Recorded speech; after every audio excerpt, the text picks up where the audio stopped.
Right, sports fans, how's everybody out there doing?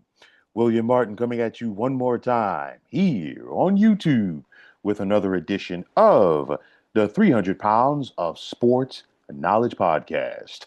Now, according to a recent report by On Three's Brett McMurphy, expect the Big Ten Conference to expand once again. New Maryland Athletic Director Jim Smith recently hinted on Inside Maryland Radio that the Big Ten would have 20 schools by the year 2030. But if the Big Ten does decide to expand, who would they bring in? You think about it, and it's going to have to be some schools that are going to bring some value to the league in more ways than one. Okay. Don't worry about it being Notre Dame. Okay, as I talked about this before, because last year's trip to the college football playoff championship game all but solidified that the Fighting Irish will never join the conference. All of that money that they got for getting to the playoff championship, they don't have to split it with anybody, unlike the other schools that are affiliated with conferences. Okay, so with that said, you could put Notre Dame out of the equation. And you know that the Big Ten is not going to try to pluck any schools away from the SEC. These two superpowers basically, they have a gentleman's agreement, if you will. And I really don't see any school that's currently in the Big 12 that would be attractive enough for the Big Ten, which leaves the Atlantic Coast Conference. And of the current Power Four conferences, the ACC is the one that is on the shaky ground. You look at things in recent years for the ACC. Florida State and Clemson have each sued the league over the grants of rights. And of course, there was a settlement. The group of seven that's been looking to get out of the ACC. Reports of North Carolina's recent handshake agreement with the SEC. Rumors of Virginia possibly being on the Big Ten's radar. And you hear all of this stuff, and I've talked about it before. Things are not looking good for the ACC, especially if the Big Ten starts to cherry pick the ACC. Why? Because the ACC makes money. Don't get me wrong, but the Big Ten makes more money. And if the Big Ten wants to start cherry picking the ACC, you know that the SEC is not going to be that far behind because they want to keep up with the Big Ten. Okay. And if the Big Ten wants to expand to 20, then more than likely that is going to mean two schools from the ACC. And of course, if North Carolina decides to leave Tobacco Road, then you know that they'd want to have a dance partner with them in the SEC. Now, hypothetically speaking, right here, if the Big Ten wants two schools from the ACC, you know that they're going to swing for the fences, but who are they going to target? We don't know as of right now. I mean, we've heard about rumors about Virginia, and of course, bringing in Virginia to the Big Ten would be of mutual interest for all parties involved. First things first, you automatically reignite the rivalry that Virginia and Maryland had in the ACC. That's first things first. Secondly, from a recruiting standpoint, some of the Big Ten schools already recruit the Virginia area. Maryland, of course, recruits Virginia. Penn State has long recruited Virginia. Same can be said for the likes of Ohio State. So that only is going to enhance that factor. Who else would the Big Ten want if they decided to raid the ACC? I feel like it's not going to be Cal or Stanford because the Big Ten could have had Cal and Stanford when the original Pac-12 went under. So I'm really not sure who that would be. You would think about Pitt for its location. That would be logical. Of course, a rivalry with Penn State. They both share Western Pennsylvania, but I'm not sure if Penn State would want a Pitt in the Big Ten. We've got to wait and see. Okay, and I'm just throwing this out there because we don't know what could come down the pike from this. Would the Big Ten want a Miami or a Florida State? Uh, you've heard about rumors that the SEC, most importantly, Florida doesn't want Florida State, but would you then want the Big Ten in your backyard to recruit in the Sunshine State, albeit the Big Ten already does get some guys out of Florida? We don't know, okay? But if North Carolina were to leave the ACC for the SEC, and it sounds like North Carolina is going to do that, who would join them to give the SEC 18 teams? For me, logically, I think if that was going to be the case, it would have to be Clemson. I know some people are talking about, well, the North Carolina Duke rivalry. Clearly, as great as Duke's basketball program has been, they don't bring the same value to the table football wise like a Clemson would. And of course, Clemson does bring something basketball wise to the table. We've seen them consistently getting to the NCAA tournament in recent years, but nonetheless, these moves, as far as realignment go in collegiate athletics, are predicated by football. And it's not just what Clemson brings to the table. They've won a pair of national championships under Dabo Sweeney in the last decade or so. And on top of that, they've held their own against SEC teams. And again, Clemson has been trying to get out of the ACC. Clemson's been trying to get to the SEC. And of course, we already have a situation where Clemson and South Carolina play each other each and every year for the Battle of the Palmetto State. So, of course, why not just have them in the same league? I think the writing is on the wall for the SEC, that is, to expand to 18 teams. They just made the announcement that they're going to a 9-game conference schedule starting next year, keeping up with the Big Ten, keeping up with the Big 12, and of course, the ACC has yet to follow suit on that, but with a 17-team league, they might have to. Now, I talked about the SEC possibly going to 18 teams. Okay, if the Big Ten goes to 20, would the SEC want to join them at 20? I'm not sure. Okay, but I guarantee you this. If the Big Ten goes to 20, and if the Big Ten starts to take out of the ACC, I guarantee you that the SEC is going to be right there with them. Okay, and the other question for me is, could the ACC survive if both the Big Ten and SEC begin to cherry pick their league? I'm not holding out hope, but I'm not going to completely say no either. It's a situation because A, we don't know who the Big Ten or the SEC would take. That's going to be the $1 million question. The other thing for me is, hypothetically speaking, if the Big Ten and the SEC were to take some of those big schools, the big time players out of the ACC, where would that leave everybody else? Would it be a scenario with like what we just saw with the original Pac-12, where a Big 12 and SEC and ACC rather came in to pick off the rest? Kind of, and in this case, that could possibly be the Big 12 and maybe the Pac-12. Okay, the new Pac-12. All right. It all depends on who's staying and who's going because the ACC, they're going to try to hold on to this thing. But if they don't get enough people on board with it, it ain't going to happen. It still could happen, but the league is not going to be as strong as it currently is. It all depends as far as who's staying and who's going to go. Okay. Uh, for me, the other thing is you look at it, it's very strategic by the Big Ten. Why? Because they're not doing this right now. They talked about 2030, and that's, of course, when exit fees begin to drop, as well as television contracts are going to be winding down.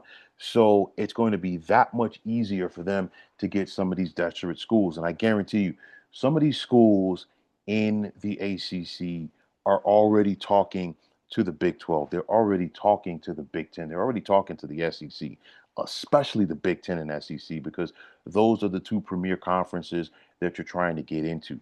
We saw this demise once upon a time with the Big East for football. We saw this demise recently with the Pac 12. These guys are looking and seeing where the dollars are, okay? And they're going to try to get into that party. So they might say one thing to their respective current conference commissioner, but at the same time, they're looking for their own exit strategy. And again, this is what happens when you don't have equal footing financially. I cannot harp on this enough. Some people are saying we're heading towards super conferences in college football. No, no, no, no, no, no. We're already there. Okay. It's now just about how much more space that the Big Ten and SEC are going to put between themselves and everybody else in collegiate athletics. Yes, we have four power conferences currently, but clearly the ACC and the Big 12 are not, I repeat, not on the same level with either the Big Ten or SEC. Now, with that said, under their current conference commissioner, Brett Yormark, the Big 12 has done a solid job in order to stabilize their league. Remember, several times the Big 12 was left for dead. You go back to 2010 when Nebraska decided to leave for the Big Ten. Of course, Missouri and Texas A&M decided to leave for the SEC, and then of course Colorado left for the Pac-10, which quickly became the Pac-12.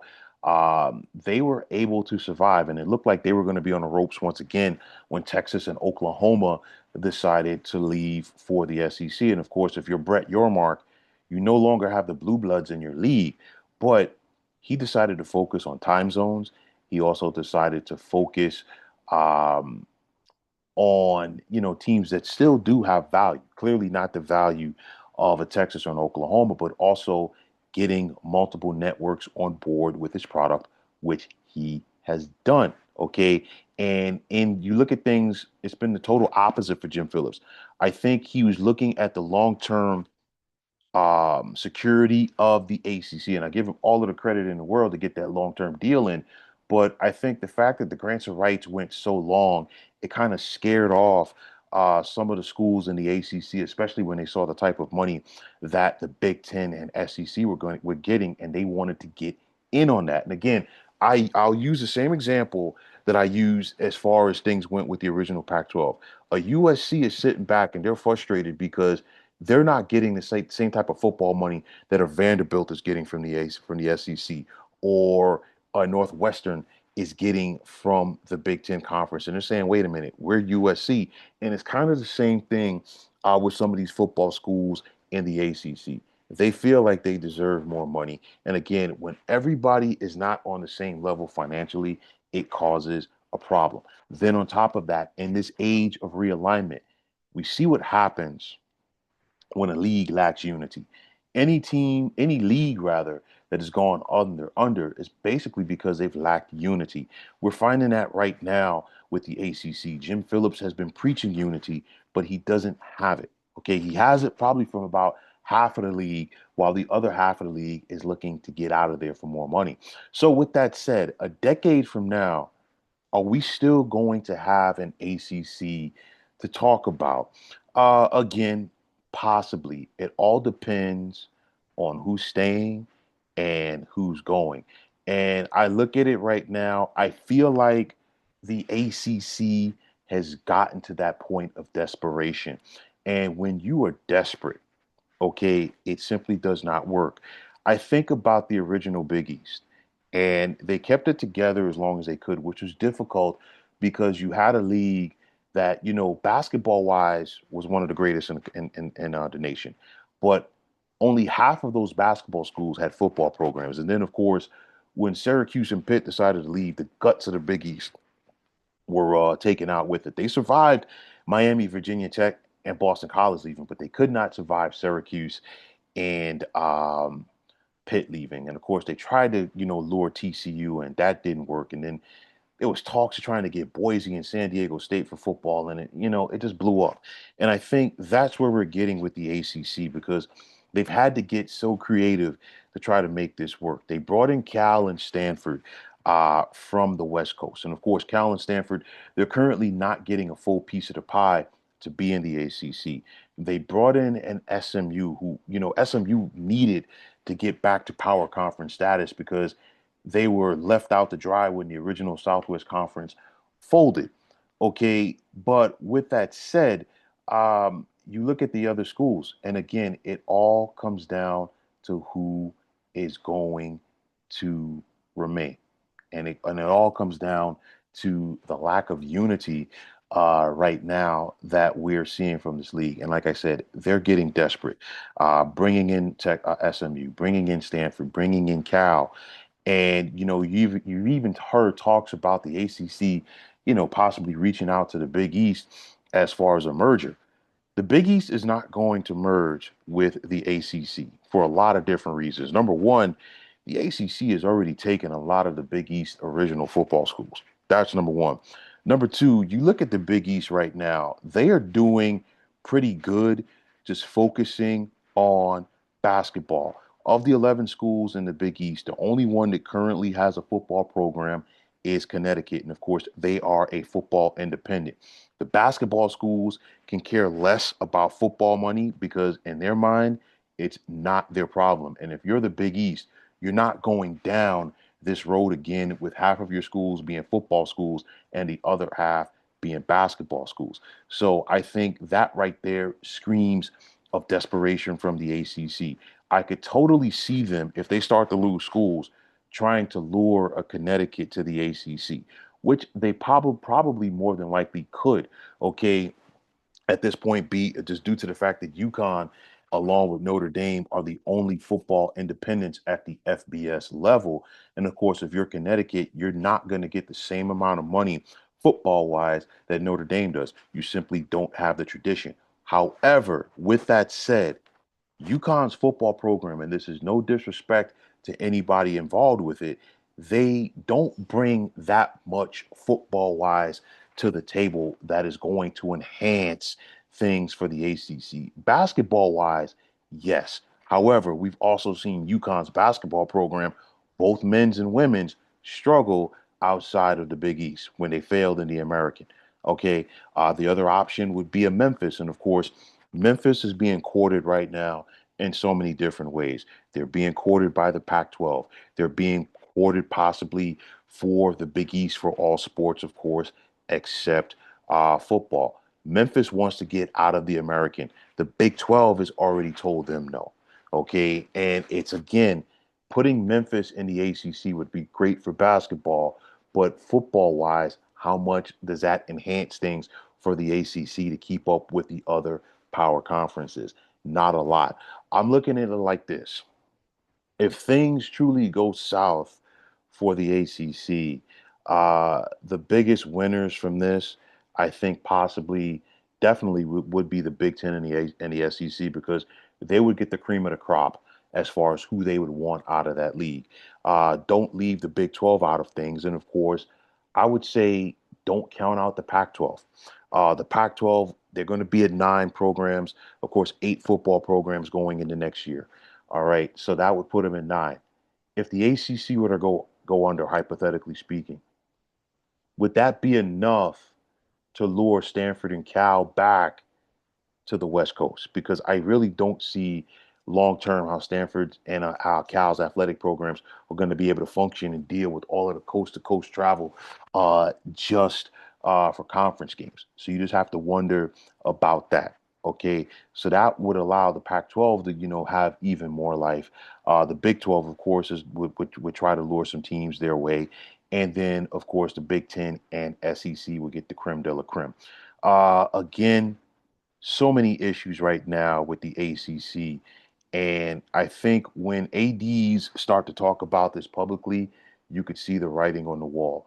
Jim Phillips has tried. I will give him all of the credit in the world.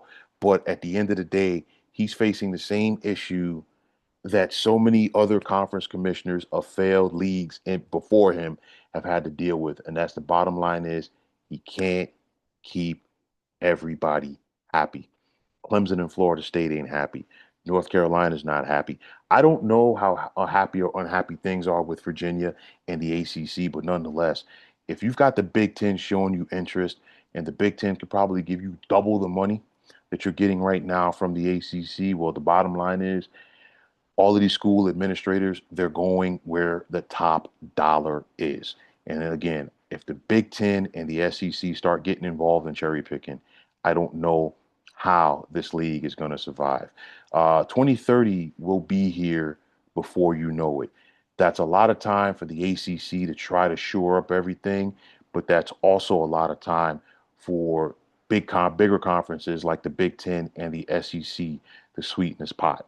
And if North Carolina already has a handshake agreement in place with the SEC, and if Virginia is possibly on the radar of the Big Ten, who knows what's next? But again, it's an uphill battle, and it's going to continue to be an uphill battle for the ACC to survive. But, folks, that is going to wrap it up. And as always, I want to take this time out to thank each and every one of you for checking out the 300 Pounds of Sports Knowledge podcast here on YouTube. And as always, if you like what you heard and saw on this podcast, you know what to do. Just hit that like button as well as subscribing to this channel. And like I always say, it is greatly appreciated. Also, if you're on the X, formerly known as Twitter, you can check me out at 300 Pounds of Sports. And like I always say, if you follow me, it'll be my pleasure to follow you right back. There's also the sports discussion group on Facebook at the Sports Depot 365, and you can check it out. Drop a line and be a part of one of the better sports debating sites going on social media. And just like it is on the X, you can give me a check out on Instagram at 300 Pounds of Sports Knowledge. You give me that follow, I will give you that follow right back in return. But until next time, fine folks, my name is William Martin. I'm signing off, and I'm saying thanks once again for checking out the 300 Pounds of Sports Knowledge podcast here on YouTube. Be well, everybody.